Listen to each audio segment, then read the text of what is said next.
Measurement తీసుకునేటప్పుడు మనిషి ఎలాగున్నారు, వీళ్ళు భుజాలు వాలుగా ఉన్నాయా, స్ట్రైట్గా ఉన్నాయా, వాళ్ళు ఏ విధంగా ఉన్నారు అనేది మనం గుర్తుపట్టాలి.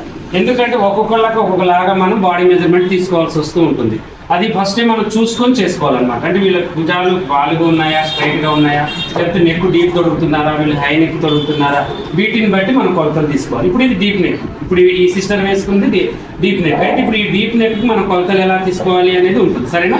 ఫస్ట్ వచ్చేసి మనం షోల్డర్ యొక్క సెంటర్ అనమాట. అంటే ఇప్పుడు ఇక్కడ ప్లస్ గుర్తు అర్థమైందా, ఇటు సగం ప్లస్ ఇటు సగం, ఓకేనా. దీంట్లో మనం మధ్యలో పెట్టాలి టేప్ని, మధ్యలో అంటే ఇలా చూడండి, ఇలా పెట్టుకోవాలి. ఇది సెంటర్ అన్నట్టు. ఇలా పెట్టేసి మనం చక్కగా ఇలా తీసుకోవాలి. ఇక్కడ మనం గుంజాల్సిన అవసరం లేదు, ఏమి చేయాల్సిన అవసరం లేదు. వాళ్ళని టేప్ మీద నుంచి ఇలా అని మీకు పొడవు సరిపోతుందని అడగాలి. ఇక్కడికి ఓకేనా, మీకు ఇక్కడికి ఓకేనా, ఇలా అడగాలన్నమాట. ఒకవేళ వాళ్ళు వేసుకున్న బ్లౌజ్ కరెక్ట్గా ఉంది అంటే దాని ప్రకారం తీసుకోవాలి. ఒకవేళ ఈ బ్లౌజ్ ఏమవుతుంది, ఇప్పుడు ముందుకు పోతుంది, అప్పుడు ఏం చేయాలి, కొంచెం వెనక్కి వేసుకుంది అని చెప్పి కొంచెం వెనక్కి అనండి. మీరు గుంజురా వెనక్కి బ్లౌజ్ ఇలా ఇలా ఇలా ఇలా ఎగేయండి. మీరు ఏమంటే ఇట్లా కిందికి ఇలా గుంజు బ్లౌజ్, అలా గుంజితే బ్లౌజ్ అనేది కరెక్ట్ మెజర్మెంట్కి వచ్చేస్తుంది. ఎందుకంటే వేసుకున్న తర్వాత బ్లౌజ్ ఏమవుతుందంటే ముందుకు వెళ్తూ ఉంటుంది కొంచెం లూజ్ ఉన్న తర్వాత. అలా మనం అనుకున్న తర్వాత ఇప్పుడు మనం తీసుకుంటే ఇప్పుడు చూడండి 13, ఇందాకలా మనకి ఎంత వచ్చింది 13 వచ్చింది, ఇప్పుడు 14 వచ్చింది. అలా ఉంటుంది, తేడా అనేది వచ్చేస్తుంది అన్నమాట. అలా తీసుకోవాలి. తర్వాతకు వచ్చేసి షోల్డర్ వచ్చేసి మనం కంగారు పడద్దు. షోల్డర్ దగ్గర ఎలా తీసుకోవాలి అంటే మనకి ఇలా ఉన్న దగ్గర డౌన్, ఇంకా ఎక్కడికైతే మన షోల్డర్ డౌన్ అవుతుందో, ఇంకా డౌన్ మనకి ముగిసిపోయింది షోల్డర్ అంటే ఈ హ్యాండ్ యొక్క మన చివర అక్కడికి మనం తీసుకోవాలన్నమాట. డౌన్ అయిన దగ్గరికి మనకి ఇలా తీసుకోవాలి, ఓకేనా. 15 బెడల్కి వచ్చేసి 15. తర్వాతకు వచ్చేసి చేతులు ఇలా అనమని చెప్పేసి మనం ఊపర్ చెస్ట్ తీసుకోవాలి, ఓకేనా. ఇలా చూడండి, జడ తప్పి కొంచెం ఇలా అని ఇలా తీసుకోవాలి. చూడండి, చేతులు దించండి. ఇలా తీసుకున్న తర్వాత దించండి పూర్తిగా. ఇలా మనం టేపుని లోన వైపు పెట్టేసి ఇలా బయటి వైపు కాకుండా లోన వైపు పెట్టుకుంటే మనకు పాయింట్తో సహా దొరుకుతుంది. ఫిట్టింగ్ కరెక్ట్గా ఉందా, లూజ్గా ఉందా మీకు, ఓకేనా. ఇలా అడగాలి, అడిగి తీసుకోవాలి. ఇప్పుడు ఇదంతా వచ్చేసి మనకి 36.5 వచ్చింది. తర్వాత మధ్యలో ఉక్స్ దగ్గర మిడిల్ చెస్ట్లో మనం మధ్య ఉక్స్ అనమాట. మధ్య ఉక్స్ దగ్గర తీసుకోవాలి, ఇలా తీసుకోవాలి. మిడిల్ చెస్ట్ ఎంత వచ్చేసింది మనకు, మిడిల్ చెస్ట్ వచ్చేసి 38 వచ్చింది. ఊపర్ చెస్ట్ తక్కువ ఉంది, మిడిల్ చెస్ట్ ఎక్కువ ఉంది, ఇక్కడ అర్థమైపోతుంది మనకు వెంటనే. తర్వాతకు వచ్చేసి లాస్ట్ ఉక్స్, వేస్ట్ దగ్గర అర్థమైందా, లాస్ట్ ఉక్స్ మనం ఎక్కడికైతే ముగించామో కప్పు పొడవు అక్కడికి మనం తీసుకోవాలి, ఓకేనా. ఇలా తీసుకుంటే మనకి ఇప్పుడు ఎంత వచ్చింది, 33 వచ్చింది. అలా ఈ 3 కొలతలు మాత్రం చాలా ఇంపార్టెంట్. ఫస్ట్ పొడవు, తర్వాత షోల్డర్, తర్వాత ఊపర్ చెస్ట్, మిడిల్ చెస్ట్, తర్వాతకి నడుము. అలా తీసుకున్న తర్వాత మళ్ళీ మనం ఏం చేయాలంటే వెంటనే మనం ఈ యొక్క బ్లౌజ్లో నెక్ డీప్ చూసుకోవాలి.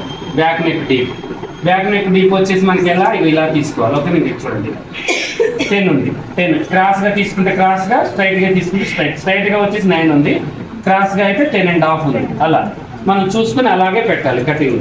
మళ్ళీ ఇప్పుడు వెంటనే మన ఫ్రంట్ పార్ట్లో మనం ఇది అనేది చూసుకోవాలన్నమాట. ఇది ఇలా చూడండి, ఇలా చూసుకోవాలి. డీప్ ఎక్కడికి కావాలి అనేది అడగాలి. తర్వాతకి వచ్చేసి డాట్ పాయింట్ అనమాట. డాట్ పాయింట్ అనేది ఇప్పుడు వీడియో పరంగా ఈ సిస్టర్ ఉన్నారు కాబట్టి నేను చూపిస్తాను. ఇలా డాట్ పరంగా అంటే పాయింట్ అంటే మనకి చెస్ట్ యొక్క కొన భాగాన్ని అని పిలుస్తారు, లేదంటే బ్లౌజ్లో డాట్ యొక్క కొన భాగాన్ని ఎక్కడికైతే ఉందో అక్కడికి డాట్ పాయింట్ అంటారు. దాన్ని ఇక్కడ దాకా మనం క్లోజ్ చేయాలి ఇలా. తర్వాతకు వచ్చేసి మళ్ళీ ఏం చేయాలి, చెస్ట్ కింది భాగాన్ని కొలుచుకోవాలి. తర్వాత షేప్ బెల్ట్, ఇవన్నిటిని కలిపి కొలవాలి. ఎందుకంటే కొంతమందికి స్టమక్ ఉంటుంది.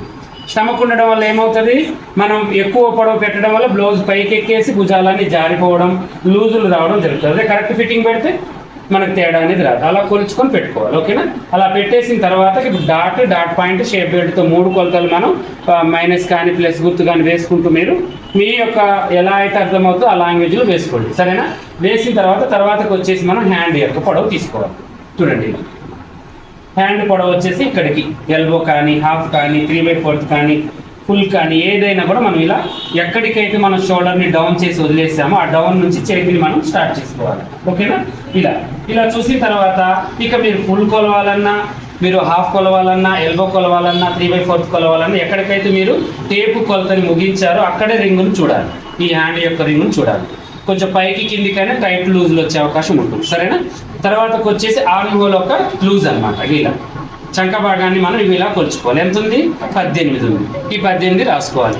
ఒక పాయింట్ లూజ్ పెట్టుకున్నా పర్వాలేదు, టైట్ పెట్టకూడదు. ఆర్మ్ హోల్ ఏంటంటే కరెక్ట్ ఫిట్టింగ్ ఇవ్వడం వల్ల ఏమవుతుంది, చెస్ట్ భాగం పట్టేయడము, పైకి చెయ్యి ఎక్కకపోవడం జరుగుతుంది. ఒకవేళ లూజ్ అన్న తర్వాత ఒక కుట్టు వేసుకోవచ్చు మనం, అలా తీసుకోవాలి.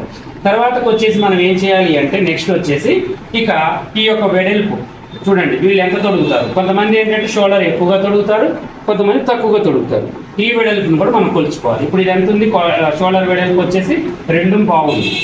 2.5 అంటే దీనికి ఖర్చుని యాడ్ చేసుకుని మనం కట్ చేసుకునేటప్పుడు పెట్టుకోవాలి. అలా మనం చూసుకోవాలి. తర్వాత కూడా మీరు ఒకవేళ బ్యాక్ ఫ్రంట్లో మీకు ఏదైనా ప్రాబ్లం వస్తుంది, మనం ఎక్కువ ఎంత తీయాలి అనుకుంటే ఈ ఆర్మ్ హోల్ కాడ నుంచి ఈ ఆర్మ్ హోల్ దాకా కూడా ఇలా తీసుకోవచ్చు.